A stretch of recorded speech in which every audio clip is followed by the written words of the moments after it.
please welcome back up to the stage the director of RAADfest, James Strole, and his partner at People Unlimited, Bernadeane. So a conversation with you guys is always a little bit more than a conversation because we end up going somewhere, and I think that's what we want to do tonight, and that's what we want to do this whole weekend. You know, when you're a kid, you don't look forward at your life and say, yeah, I want to put in a good 80 years and check out. And I want to be sure not to, and you sure as a kid, you don't say, and I want to be sure not to tax the Social Security system. You know, we don't think that way. So somewhere along the way, we learn this limited ways of thinking. And the problem is, and I'm upset about it, is this limited way of thinking governs all of our choices down the road. And so my question is, like, how did we get into this mess that we call mortality? And how do we get out of it? Well, I loved your analogy, and you did a very, very good animation with it, so thank you for that. Yes, you know, we create, I mean, like you said, when we're born, we come out of the womb, we're not thinking of death. We're just happy, you know, to be alive. We're many times playing with the other kids in the nursery, right? And you know, we're not, without discrimination, just the enjoyment. Then as we go along, you know, and growing up, it's almost like we learn death. You know, we learn to take on what I call the mortal mind.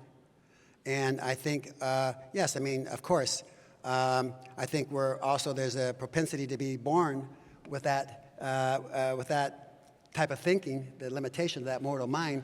But that's something we're really challenged with. And I want to say tonight that it's time we begin to, all of you here that really want to live, begin to take on what I call the immortal mind, because there's a shift in it that takes place. We don't really have to do away with our mind. We need to transform it. Brian said it very well. Dr. Patrick Porter, he said, look, there's talking about the mind and the power of the mind and where it takes us so many times on these ridiculous trips, questioning ourselves all the time. And there's many people here tonight, if not everyone, look, has been traumatized by death. And we've been traumatized by this program of death. And it's time we begin to turn that over and begin to see that, hey, we have a future ahead of us that's not only exciting, it's going to totally transform who we are as human beings. Yeah, that's great, Jim. I'm definitely, as you heard earlier, I'm here to stay. I mean, I've made a decision in my person, and I'm not the same as I was 5 years ago, before the pandemic. I haven't been with all of you for 5 years, and I've changed. And I've been here more years. And so I've been here for 86 years now. And listen, I think I have a future to look for. Yeah. I feel the physical body is amazing. Yeah. And we haven't given it enough praise and honor, really. You're amazing. And so I feel like I don't have to stop. People say, oh, you're old now. I'm not old. I'm Bernie. I'm Bernie. I'm not old.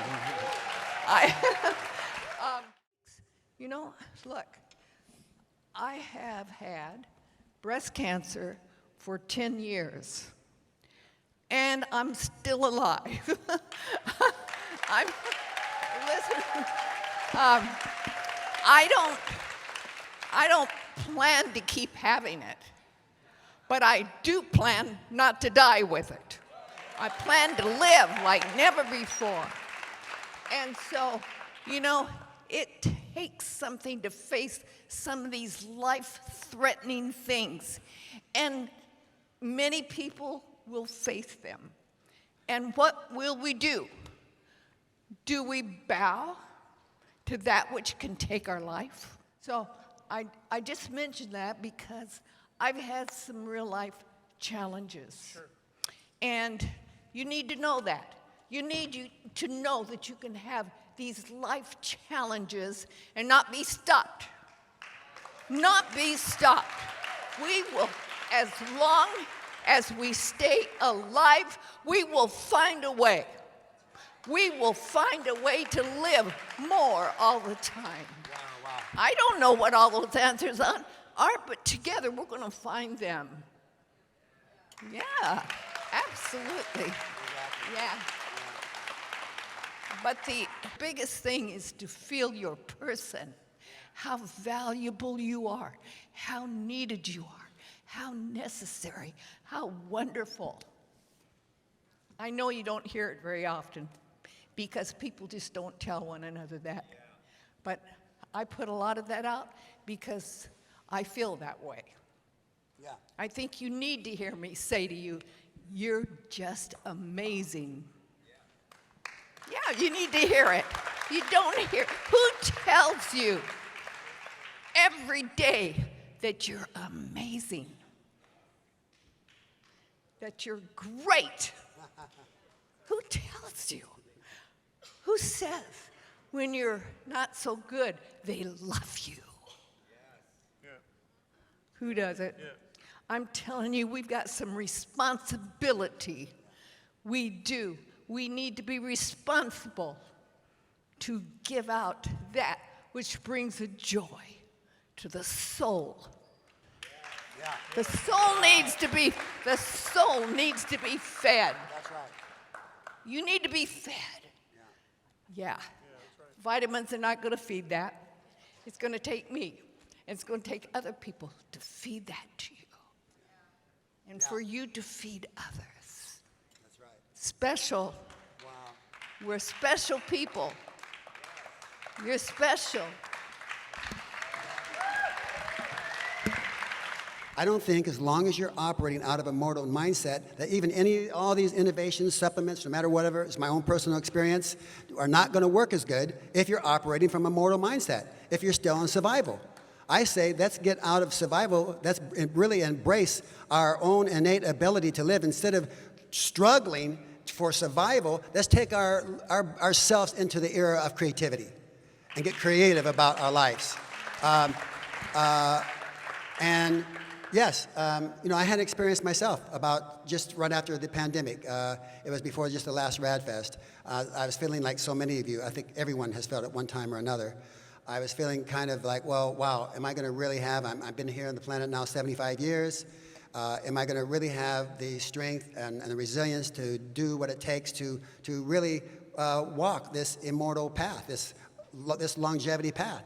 And I thought, I'm feeling a lot of pressure in many ways. I was feeling from people I knew and loved that died during the pandemic, people around me that were losing their strength, other people even in the longevity community sometimes doubting their own self if we were going to be able to make it. And I thought, so what is this? So I began to go in my own self very deeply about this, and you might say I went into kind of a very, what I call a deep travail, a deep question of what do I need to have in my own person. And as I gave to that, I had many experiences during that time of things opening up for me. And I began to realize that I actually woke up one morning and began to feel like, there's a strength in me that I'm not tapping into. I'm still operating in survival. And I thought, wow. And as I begin to give to that, what is that strength? And I said, it's like there's an immortal lineage that births you out of the mortal lineage, the mortal life. Gotten all this great information, and the information is fantastic. We've laid out a really feast here of powerful information, therapies, innovations. But as long as though we're still operating from the mindset, that mortal mindset, we're going to go back into our same old patterns as when we came here. And we have to change the patterns. Brian talked about this very clearly, about changing patterns. And I've been doing this myself. It's powerful. And I want to encourage all of us here together to begin to encourage us to take on this innate ability for us to live forever and not reject our bodies. No matter what you're experiencing, no matter how tired you get sometimes and whatever things going on in your body, you can still regenerate and have new life in your body that will take you to places you never dreamed. So, yeah, it's so real. It's so real. I mean, people ask me, well, Jim, how are you doing? You're looking great. You have good energy, and I have all that. I don't have a pain in my body, and I do a lot of things. I mean, I've done exosomes, I've done stem cells, I've done many protocols, and we collect the data on this ourselves too, and it's been great. But most of all, when I made this change and this mindset, to really taking on who I really am, that I was meant to live forever. We are not meant to die. We are not meant to be on this earth, work our butts off, work our asses off, and then end up in some deteriorated space.